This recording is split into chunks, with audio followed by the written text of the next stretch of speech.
Kisah Ja'far bin Abi Thalib.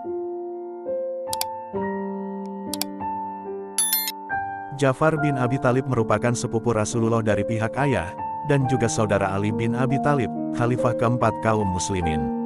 Beliau lahir di kota Mekah pada tahun 589 Masehi, sekitar 20 tahun lebih muda dari Rasulullah. Sosok Ja'far bin Abi Thalib dikatakan memiliki kemiripan dengan Rasulullah, baik dari segi fisik maupun sifatnya.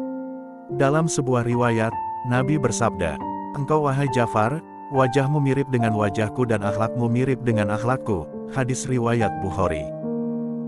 Sebagaimana Ali yang dibesarkan oleh Rasulullah dan istrinya Khadijah, Ja'far diasuh dan dibesarkan oleh pamannya Abbas bin Abdul Muthalib, karena kondisi ekonomi Abu Thalib waktu itu sedang sulit. Dikisahkan, Abi Thalib termasuk bangsawan Quraisy dan mempunyai kedudukan terpandang dalam masyarakat. Namun, kehidupannya susah dan tanggungannya banyak. Ia pernah mengalami keadaan sangat kritis saat kemarau panjang. Tanaman mati karena kekeringan dan banyak orang terpaksa memakan bangkai. Di saat paceklik seperti ini, biasanya tidak ada yang menaruh perhatian untuk meringankan beban Abu Thalib di kalangan Bani Hashim, selain Abbas dan Muhammad bin Abdullah. Muhammad berkata kepada Abbas, "Wahai paman, saudara paman, yaitu Abu Thalib, memiliki tanggungan yang sangat banyak. Sebagaimana yang paman saksikan, seluruh masyarakat kini sedang ditimpa musibah berupa kemarau panjang dan paceklik, yang mengakibatkan banyak orang kelaparan. Marilah kita pergi ke rumah Abu Thalib, saudara paman. Kita ambil alih sebagian tanggungannya untuk meringankan beban keluarganya. Aku mengambil anaknya seorang, dan paman mengambil pula anaknya yang lain. Agaknya dengan begitu, cukup besar artinya untuk meringankan bebannya." Abbas berkata, "Usulmu sangat bagus. Engkau betul-betul membangunkanku untuk kebajikan. Marilah kita pergi." Mereka pun pergi ke rumah Abu Thalib. Lalu berkata, "Kami datang hendak meringankan bebanmu berat. Izinkanlah kami membawa sebagian anak-anakmu tinggal bersama kami sampai masa sulit yang mencekam seluruh masyarakat ini reda kembali." Abu Thalib berkata, "Boleh saja, asal kalian tidak membawa Aqil." Aqil adalah anak laki-laki Abu Thalib yang tertua. Muhammad bin Abdullah mengambil Ali bin Abi Thalib lalu digabungkannya dalam keluarganya. Sedangkan Abbas membawa Ja'far bin Abi Thalib, dan digabungkannya pula dalam keluarganya. Ali tetap tinggal bersama Muhammad bin Abdullah sampai Allah mengutusnya menjadi rasul dengan agama yang hak. Dan, Ali tercatat sebagai pemuda yang pertama-tama masuk Islam. Sementara Ja'far tinggal bersama paman Abbas hingga dewasa, lalu dia masuk Islam. Ja'far menerima dakwah Islam yang dibawakan oleh Rasulullah, dan termasuk golongan muslimin generasi awal. Istrinya yang bernama Asma ibnu Umais turut serta bersamanya memeluk Islam.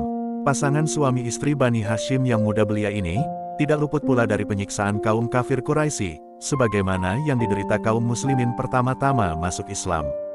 Tetapi, suami istri ini bersabar menerima segala cobaan yang menimpanya, karena mereka tahu jalan ke surga bertabur duri dengan segala macam kesulitan dan kepedihan.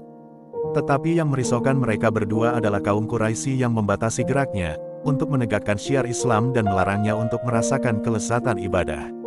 Karena itu, kaum Quraisy senantiasa mengamati gerak-gerik keduanya.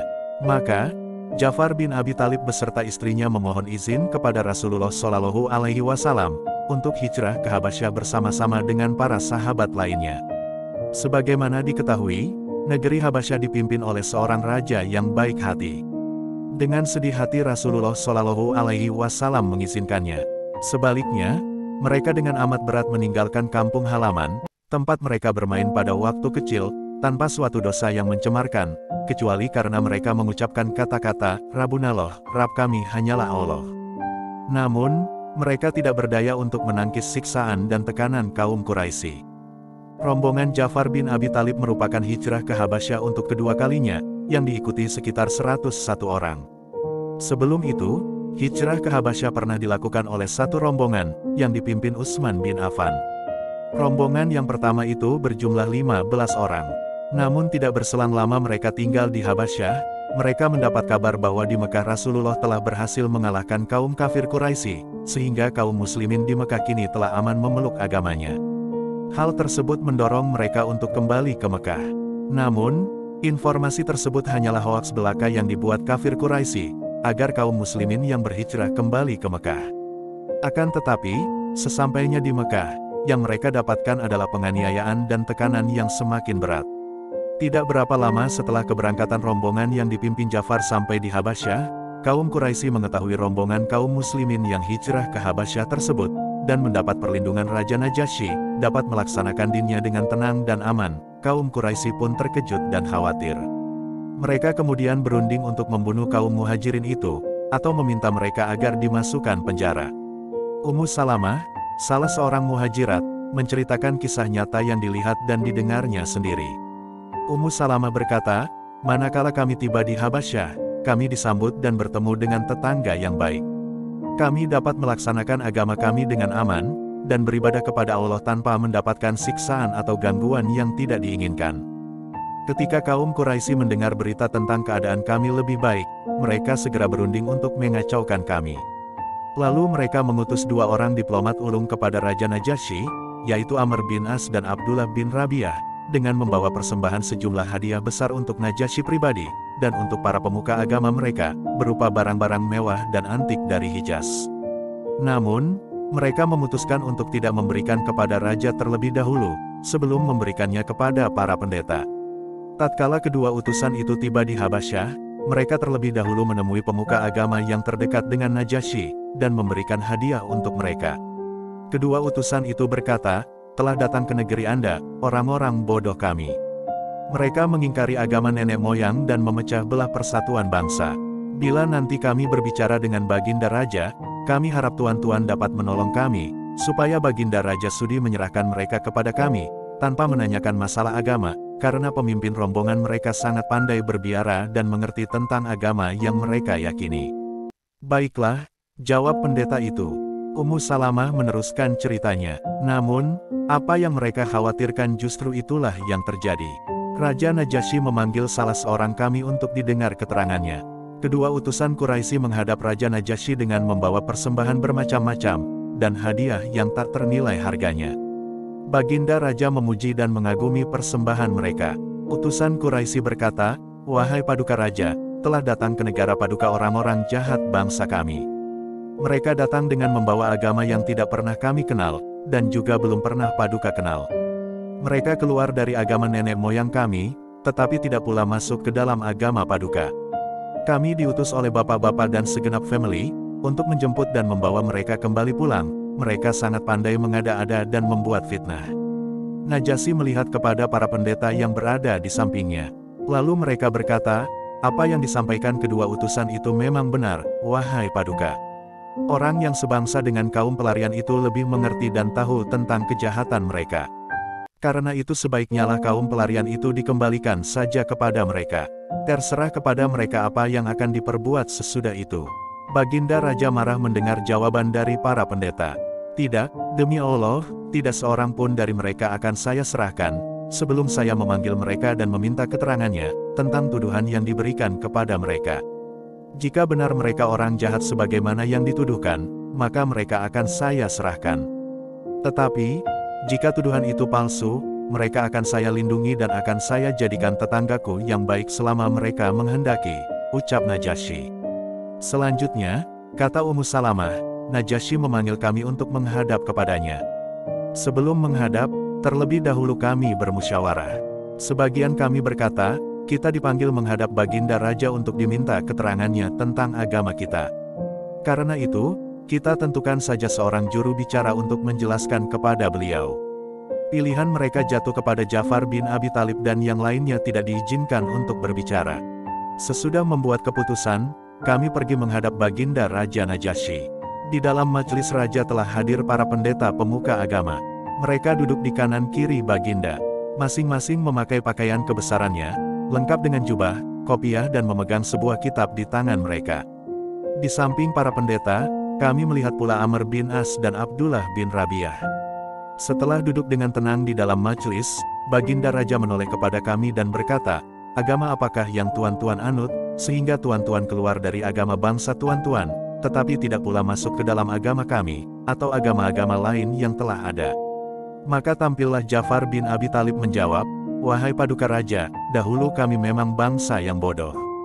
Kami menyembah berhala, memakan bangkai, berzina, mengerjakan segala pekerjaan keji, saling bermusuhan, tidak mempedulikan tetangga, dan yang kuat selalu memakan yang lemah.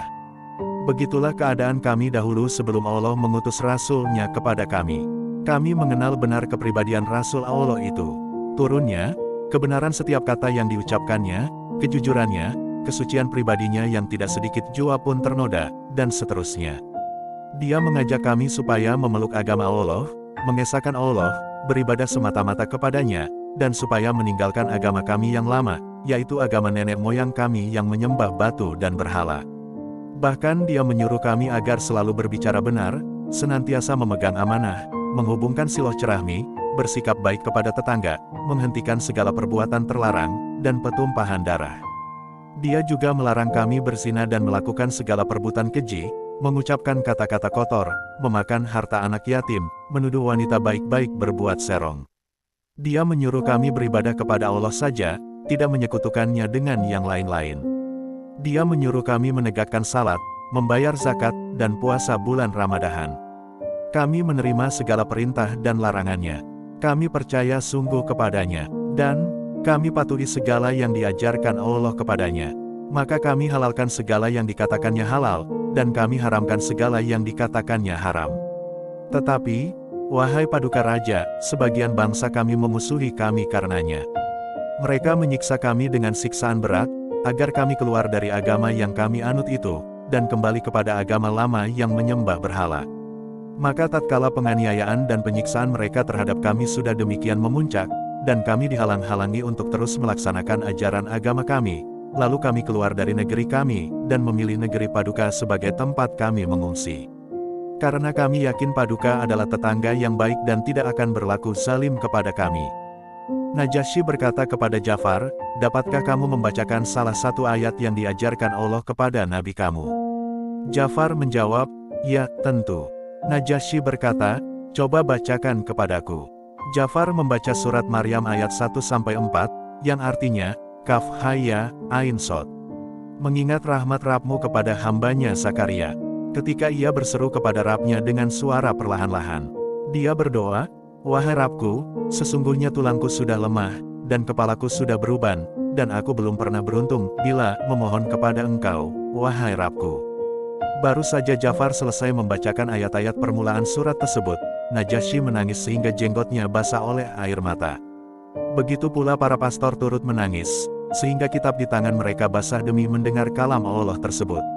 Najasyi berkata kepada kami, sesungguhnya agama yang dibawa Nabi Tuan-Tuan dan agama yang dibawa Nabi Isa berasal dari satu sumber.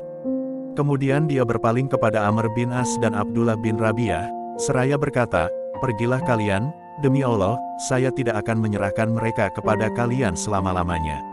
Ummu Salamah selanjutnya berkata, ketika kami keluar dari majelis Najasyi, Amr bin As mengancam kami. Dia berkata kepada temannya, Abdullah bin Rabi'ah, demi Allah, besok akan aku datangi Baginda Raja. Akan aku katakan kepada Baginda ucapan orang-orang ini, yang pasti akan membuat hati Baginda Raja marah dan benci kepada mereka. Akan aku sebutkan kepada Baginda secara tuntas kebusukan-kebusukan hati orang-orang ini. Ah, jangan, bukankah mereka ini karib kerabat kita juga, sekalipun mereka berselisih paham dengan kita, kata Abdullah bin Rabi'ah. Amr bin As berkata, biar saja, demi Allah, akan saya ceritakan kepada Baginda besok. Demi Allah, akan saya ceritakan kepada Baginda, bahwa orang-orang ini mengatakan Isa bin Maryam adalah hamba sahaya. Keesokan harinya Amr bin As menghadap Raja Najasyi, dan berkata, wahai Paduka Raja, orang-orang yang Paduka lindungi memandang rendah Isa bin Maryam. Cobalah Paduka panggil lagi dan bertanya kepada mereka. Ummu Salamah melanjutkan ceritanya, setelah mengetahui tindakan Amr itu, kami sungguh terpana. Kami tidak berpendirian begitu, jangankan pula untuk mengucapkan kata-kata yang menghina Nabi Isa bin Maryam. Lalu kami bermusyawarah tentang jawaban apa yang paling tepat mengenai persoalan itu, jika nanti Baginda Raja menanyakannya. Kami sepakat, demi Allah, kita tidak akan memberi jawaban melainkan dengan firman Allah. Kita tidak boleh keluar seujung kuku pun dari ajaran Nabi kita, dan harus senantiasa begitu. Kemudian menunjuk kembali Ja'far bin Abi Talib menjadi juru bicara. Ketika dipanggil Baginda Raja, kami pun datang menghadap. Kami dapati para pastor telah hadir seperti kemarin. Di samping mereka terlihat pula Amr bin As dan kawannya. Segera kami duduk di hadapan Baginda, lalu ia bertanya kepada kami, bagaimana pendapat tuan-tuan tentang Isa bin Maryam. Ja'far berkata, kami mempercayainya sebagaimana diajarkan Nabi kami. Najasyi berkata, bagaimana ajaran Nabi tuan-tuan mengenai beliau? Ja'far menjawab, beliau bersabda, sesungguhnya Isa adalah hamba Allah dan Rasul-Nya, Ruh-Nya, dan firman-Nya yang ditujukan kepada Maryam yang senantiasa perawan suci. Mendengar jawaban Ja'far itu, Najasyi menepukkan tangannya ke lantai seraya berkata, demi Allah tidak berbeda seujung rambut pun ajaran Isa bin Maryam dengan ajaran Nabi tuan-tuan. Para pastor bernafas panjang, sebagai protes terhadap ucapan Najasyi. Lalu Najasyi berkata kepada para pendeta, sekalipun kalian mencemooh, pergilah kalian percaya terhadap orang-orang yang telah menyogok dan mendatangkan malapetaka pada kalian. Demi Allah, saya tidak suka menerima emas walaupun sebesar gunung, tetapi mencelakai salah seorang kamu dengan suatu kejahatan. Kemudian Najasyi menengok kepada Amr bin As dan kawannya seraya berkata, kembalikan semua hadiah-hadiah yang dipersembahkan kedua orang ini, saya tidak butuh persembahan mereka. Ummu Salamah melanjutkan ceritanya, Amr bin As dan kawannya keluar dengan hati berkeping-keping dan sangat kecewa. Dia kalah total, mendapat kegagalan dan kekecewaan yang memalukan. Dan kami dibolehkan tetap tinggal di sisi Najasyi, di negeri yang baik dan penduduk yang berhati mulia pula. Ja'far bin Abi Thalib beserta istri tinggal dengan aman dan tenang dalam perlindungan Najasyi yang ramah tamah itu selama 10 tahun. Di sana mereka dikaruniai 3 orang anak yakni Muhammad, Abdullah, dan Auf.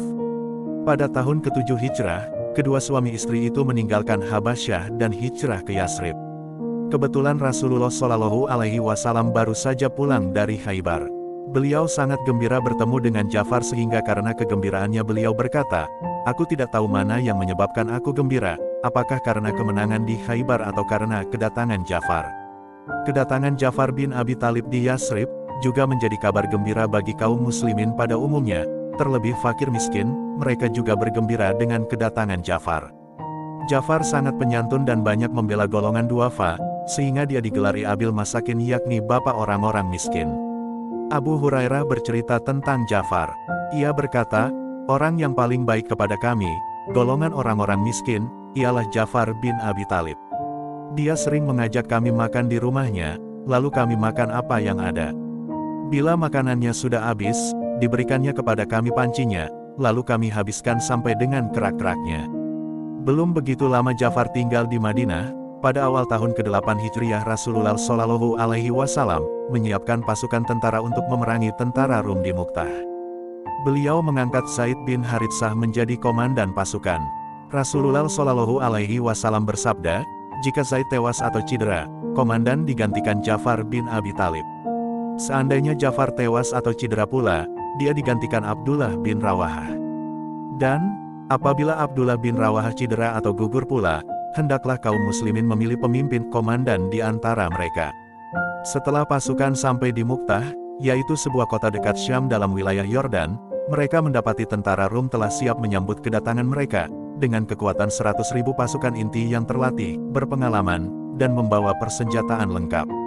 Pasukan mereka juga terdiri dari 100.000 milisi Nasrani Arab dari kabilah-kabilah Lakam, Juzam, Kuda'ah, dan lain-lain.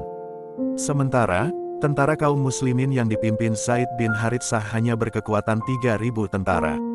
Begitu kedua pasukan yang tidak seimbang itu berhadap-hadapanan, pertempuran segera berkobar dengan hebatnya. Zaid bin Haritsah gugur sebagai syuhada ketika dia dan tentaranya sedang maju menyerbu ke tengah-tengah musuh. Melihat Zaid jatuh, Ja'far segera melompat dari punggung kudanya yang kemerah-merahan, lalu dipukulnya kaki kuda itu dengan pedang, agar tidak dapat dimanfaatkan musuh selama-lamanya. Kemudian secepat kilat disambarnya bendera komando Rasulullah dari tangan Zaid, lalu diacungkan tinggi-tinggi sebagai tanda pimpinan kini beralih kepadanya. Dia maju ke tengah-tengah barisan musuh sambil mengibaskan pedang kiri dan kanan, memukul rubuh setiap musuh yang mendekat kepadanya. Akhirnya musuh dapat mengepung dan mengeroyoknya. Sementara dia bersenandung menyanyikan sajak nan indah. Wahai, surga nan nikmat sudah mendekat. Minuman segar, tercium harum. Tetapi engkau Rum, menghampiri siksa. Di malam gelap gulita, jauh dari keluarga. Tugasku, menggempurmu. Ja'far berputar-putar mengayunkan pedang di tengah-tengah musuh yang mengepungnya. Dia mengamuk menyerang musuh ke kanan dan kiri dengan hebat. Suatu ketika tangan kanannya terkena sabetan musuh sehingga buntung. Maka dipegangnya bendera komando dengan tangan kirinya. Tangan kirinya putus pula terkena sabetan pedang musuh. Dia tidak gentar dan putus asa. Dipeluknya bendera komando ke dadanya dengan kedua lengan yang masih utuh. Tetapi, tidak berapa lama kemudian, kedua lengannya tinggal sepertiga saja di buntung musuh. Secepat kilat Abdullah bin Rawahah merebut bendera komando, dari komando Ja'far bin Abi Thalib. Pimpinan kini berada di tangan Abdullah bin Rawahah. Sehingga akhirnya dia gugur pula sebagai syuhada, menyusul kedua sahabatnya yang telah syahid lebih dahulu. Rasulullah Shallallahu Alaihi Wasallam sangat sedih mendapat berita ketiga panglimanya gugur di medan tempur. Beliau pergi ke rumah Ja'far bin Abi Thalib anak pamannya. Didapatinya Asma, istri Ja'far, sedang bersiap-siap menunggu kedatangan suaminya. Dia mengaduk adonan roti, merawat anak-anak, memandikan dan memakaikan baju mereka yang bersih. Asma bercerita, ketika Rasulullah mengunjungi kami, terlihat wajah beliau diselubungi kabut sedih. Hatiku cemas, tetapi aku tidak berani menanyakan apa yang terjadi, karena aku takut mendengar berita buruk. Beliau memberi salam dan menanyakan anak-anak kami. Beliau berkata, "Mana anak-anak Ja'far, suruh mereka ke sini." Maka kupanggil mereka semua, dan kusuruh menemui Rasulullah Shallallahu Alaihi Wasallam. Anak-anak berlompatan kegirangan mengetahui kedatangan beliau. Mereka berebutan untuk bersalaman kepada beliau. Beliau menengkurapkan mukanya kepada anak-anak, sambil menciumi mereka penuh haru. Air mata beliau mengalir membasahi pipi mereka. Saya bertanya, "Ya Rasulullah, demi Allah, mengapa Anda menangis? Apa yang terjadi dengan Ja'far dan kedua sahabatnya?" Beliau menjawab, "Ya, mereka telah syahid hari ini." Mendengar jawaban beliau, maka reduplah senyum kegirangan di wajah anak-anak, apalagi setelah mendengar ibu mereka menangis terseduh-seduh. Mereka diam terpaku di tempat masing-masing, seolah-olah seekor burung sedang bertengger di kepala mereka. Rasulullah berucap sambil menyeka air matanya, "Wahai Allah, gantilah Ja'far bagi anak-anaknya, wahai Allah, gantilah Ja'far bagi istrinya." Kemudian kata beliau selanjutnya, "Aku melihat sungguh Ja'far berada di surga. Dia mempunyai dua sayap berlumuran darah dan bertanda di kakinya." Ja'far bin Abi Thalib bersama syuhada lainnya, dalam peristiwa Mu'tah dimakamkan di kota Karak, Yordania, tidak jauh dari lokasi terjadinya Perang Mu'tah.